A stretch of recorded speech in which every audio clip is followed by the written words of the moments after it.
West Delaware. After the hundreds and hundreds of arrests, the police are still brutalizing and murdering Black and Latino people, hundreds a year, and getting away with it in every city and town of America.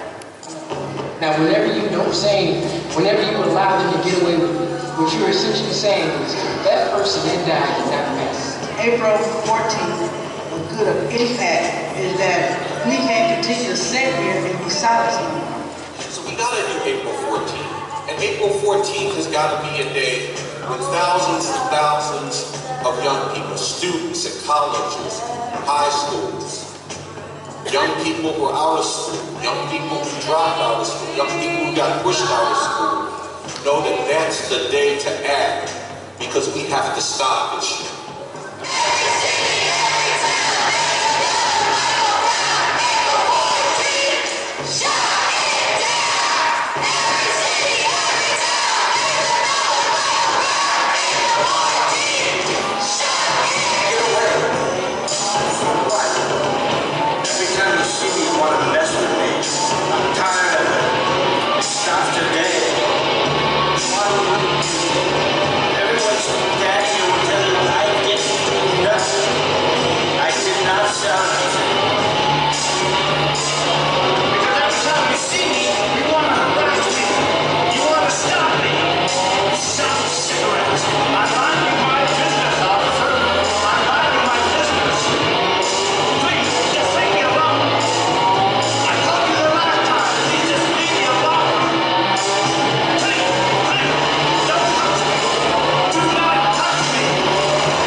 Emergency.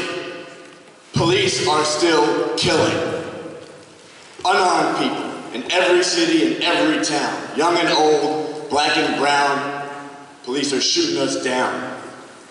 And if their killers are wearing badges and blue, for them, justice never comes through. We are here today in this church, gathered for a summoning, a call to action.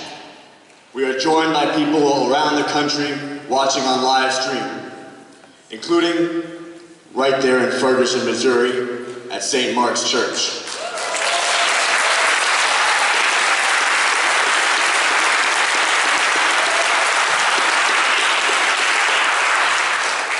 In Atlanta, Georgia, in February, 175 or so people came together from all around the country to figure out how to advance the struggle against police murder. And from that conference, the call to shut down April 14th was adopted.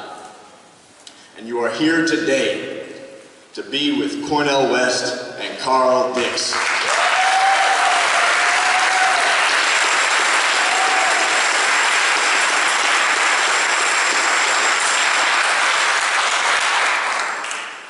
And we are here because, yes, they continue to kill and kill and kill, and they are never punished. The bodies pile up in the streets. The tears continue to flow. And for the youth coming up in this world, what's the message that we're going to send to them? I had a young teenager in high schools in Harlem come up to me and say, looking at this, when they gun me down, I hope my face gets on the poster. I spoke to a 12-year-old, maybe younger, saying, they tell us we're all equal, we have civil rights, but it ain't true. We're still fighting the same thing. 12 years old. And he said, in my lifetime, I don't think I'm going to see anything change. When people were in the streets last winter, in November and December especially, but beginning in August in Ferguson, people began to stand up and say, no, not this time. We are not going to take it anymore.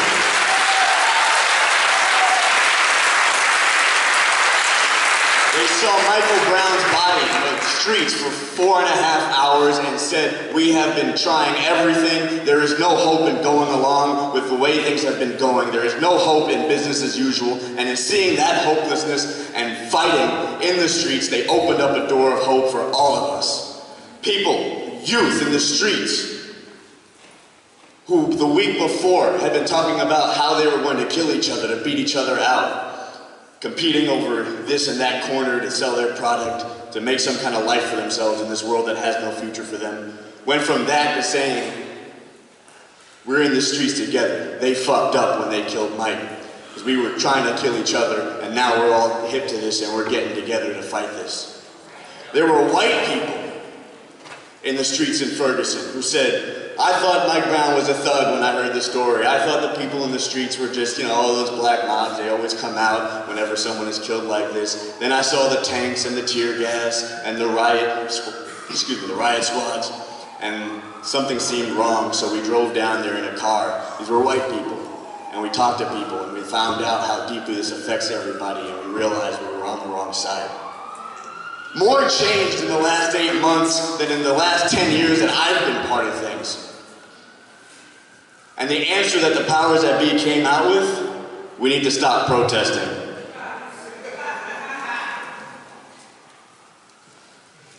No.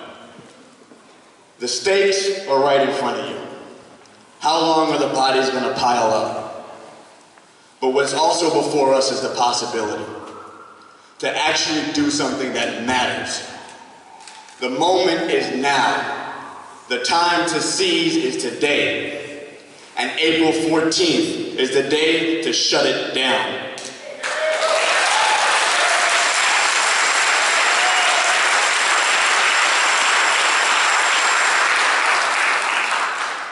As heartbreaking as the stories of those young people that I just told, there are equally inspiring stories that we have had just in the last few weeks. Middle school kids running out to me saying, Mister, they think I'm an old man. Mister, we saw that sticker on our locker rooms. We want to get it because we've had enough. We're not finna take this anymore.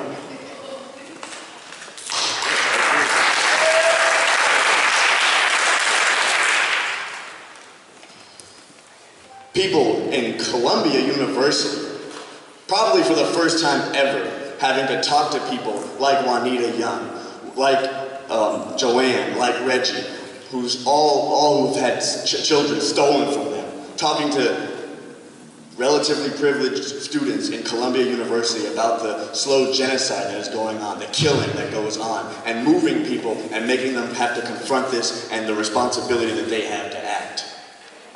Things are changing. The possibilities are in the air. But we have to seize on the time now, and this is why we are here.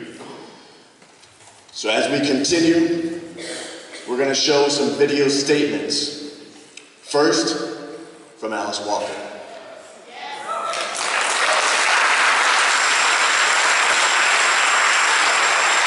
Alice Walker is a Pulitzer Prize-winning author. She's a poet, an author, a novelist, and she is a voice for humanity. She is a voice for people that calls on us all to gather.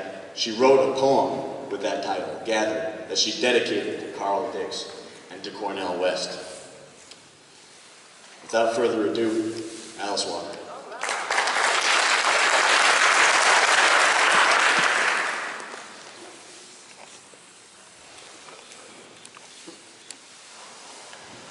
I was talking to a young man yesterday, a young African-American man, about the importance of joining the struggle with other people and being with them and hearing their sorrows and their sufferings. And he was saying, no, I'd rather not do that because it would just make me sad.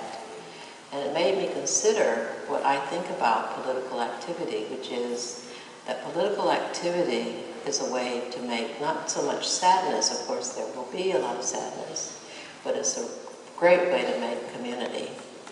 So when you are protesting, for instance, the murder of our children, Latino young men, African American young men, in the streets over and over again by the police, this is a horrible thing, but we have to share it. We cannot suffer with it individually, alone in our rooms. So we need to join together, go out into the streets, and make a protest against these murders of our children and our brothers and our sons and grandsons. Because when we do that, as you will see, when you go out on April 14th, you will see that what you are creating, as you have done before, and as all of your ancestors and your older people have done, you are creating a community of resistance. And that is the essence of what we need to have now. We have to have not just a resistance, and not just a community, but a community of resistance. That now is our culture. It has to become a culture whose foundation is resistance, because we are being deliberately murdered, terrorized, and abused, and it is not okay, and it never will be, and it never has been. So I expect to see you out there somewhere, wherever you are, on April 14th, or if you're at home, send your spirit. You don't have to leave home all the time, but be there in spirit. Send the support, join the suffering, join the celebration. In a way, it's one thing, because you're expressing this wonderful being that you are, that you know you are, and you don't want to see it mistreated. It's too precious.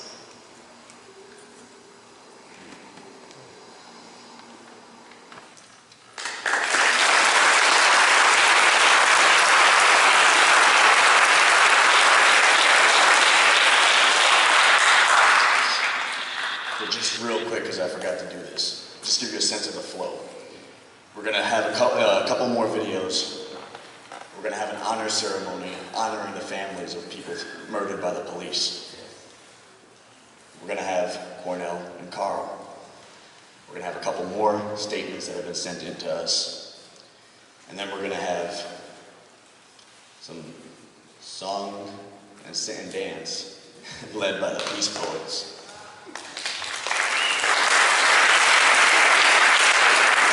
So you know, many statements were pouring into this event. Not all of them could be read or shown, but we are trying to get in as many, so we're going to move it along as quickly as possible. Next up, a statement came in from Cindy Sheehan.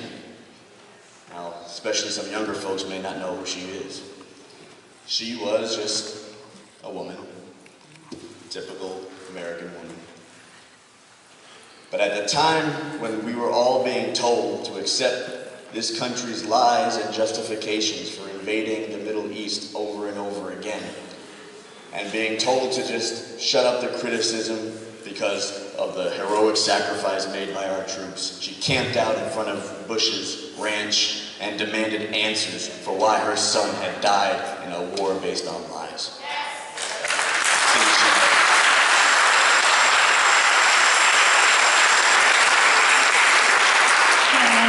Sheehan, coming from Vacaville, California, and you might look at me and say, what does this white lady from the suburbs in California have to do about police violence and stopping mass incarceration and shutting this country down on April 14th? Well, as I record this, tomorrow is the 11th anniversary of my son being killed in Iraq on April 4th, 2004.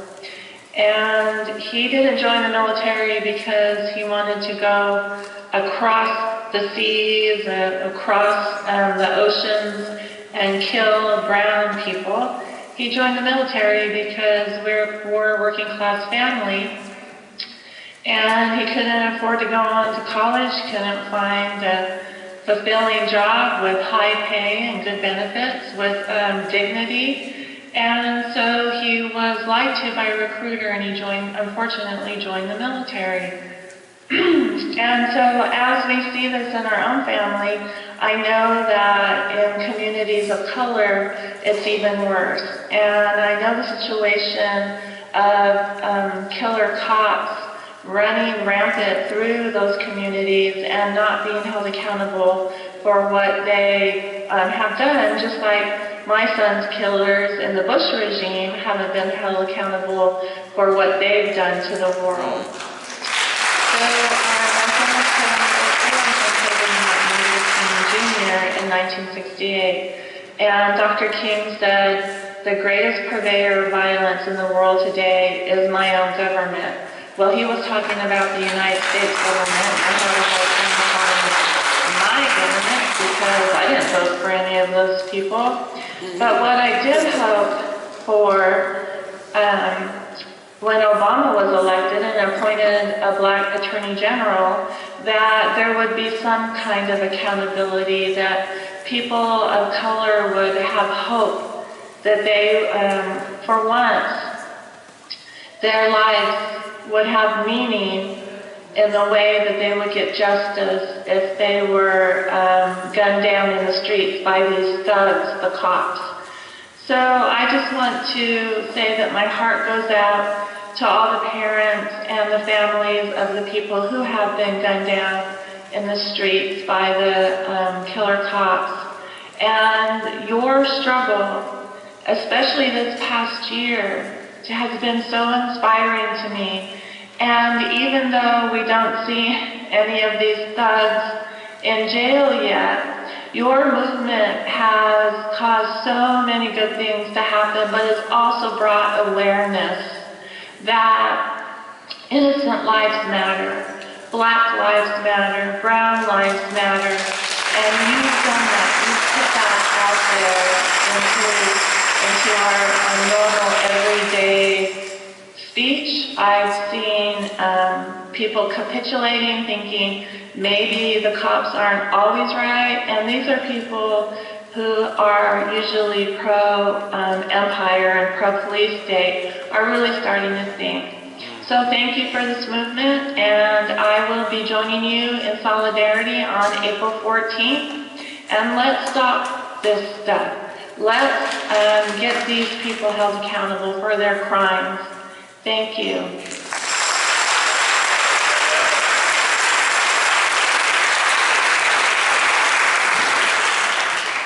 Next up, we're gonna have Andre Royo, but most of you know him as Bubbles from The Wire.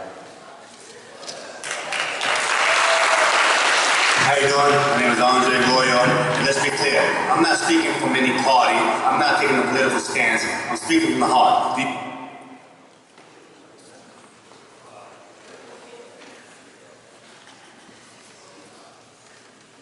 Human heart. I'm part of the human race, and listen, we always wear t-shirts, we have a platform, we have popularity, we also have an issue. Police are killing unarmed people, and it must stop. It's time for us to take a stand, and not just with words, but without action. We don't have to worry about followers and Twitter's and Facebook's account. We have to worry about them getting the message. We need justice to be served. You know and I know, we help build this machine, and if need be, we will break it down. Thank you.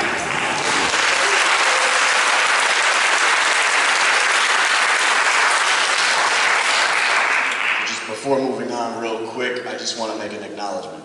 Reverend Calvin Butts of Abyssinian Church is with us here today.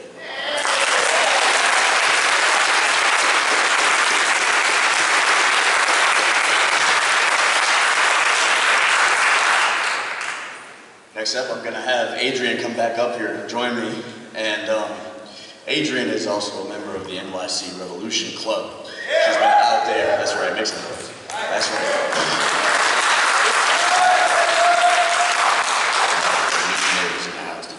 All right. But she's been out there, especially going out to different campuses and universities and fighting with people to confront the reality of what goes on outside the walls of the university and sometimes inside, and challenging people to take up this call to shut down A14. So welcome again, Adrian. Thank you. It's not every day that we get to hear the stories of the people who have been murdered by the police. And tonight, we are in the presence, and we have the honor and the privilege to be in the presence of family members and parents of those whose lives have been stolen by the police. And they have suffered tremendous loss and tremendous suffering and pain. And through all of that, they have defied that. They have stood up and continue to stand up and call for justice. Not just for justice of their loved ones, but for justice of people across this country who are under this gun of the threat of police murder every single day. They are demanding justice, so it's an honor and a privilege. I'd like to call them up to introduce themselves, give their name of their loved one, the age that they were murdered, where and when it happened.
Hi, my name is Joshua Lopez, and my uncle was murdered in September of 2011 by an undercover police officer, and his name was John Collado.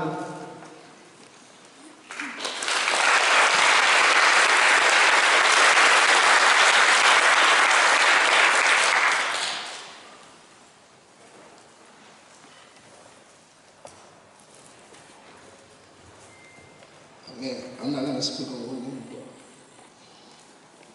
And a lot of folk choked. You just said 1889, baby.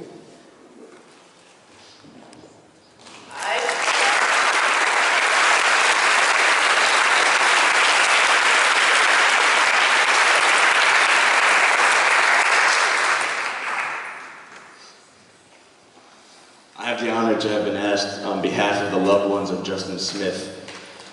He was killed in 1998, beat to death by 5 police officers in Tulsa, Oklahoma. He was 24 years old.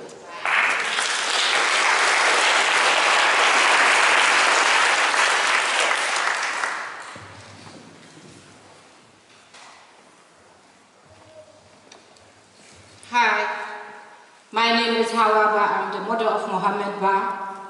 Mohammed Ba was born September 28, 1983. As many people of you know, on September 28, 2012, my son was sick. I called an ambulance. The police officer from New York Police Department responded. I tell them I don't call police, I call an ambulance. They say, no, ma'am, don't worry, there's a system here. When you call an ambulance, we will respond. When we see the sick person, they will call the ambulance. Finally, he go see my son and call Bacchus, drive me from the place, ask me who I know. I said, I don't understand the English where you said, I'm the mother, I want to take my son to the best hospital. He said, don't worry, he will be okay. They broke my son's door, tear him, shoot him, murder him on his own apartment. My son never committed a crime on the night. I need the justice. I need the justice for all the victims, innocent victims. I need a better treatment. I don't want nobody to be waiting for 2 hours and children. I need the justice for the future generation here. Take them up.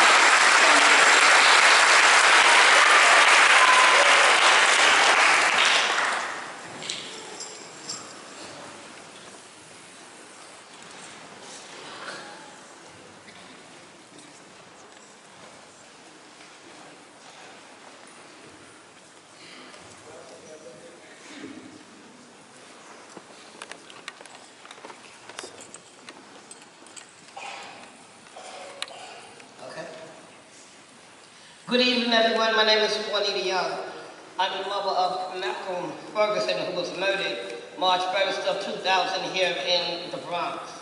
Since the murder of my son, I've been out here fighting for justice for so many other families and different people. Like Ms. Barr just said, I just now started the Mother's Cry for Justice because I feel that the mothers get so many doors slammed in their face. And I'm saying enough is enough.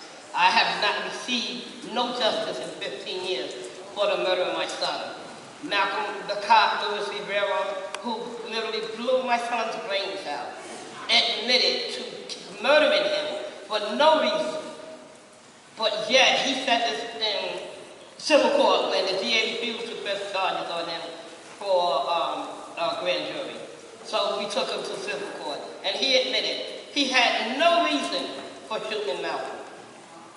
Why isn't this man in jail? He openly admitted on the stand for murdering him for no reason. But yet and still, here it is 15 years later, nothing has changed.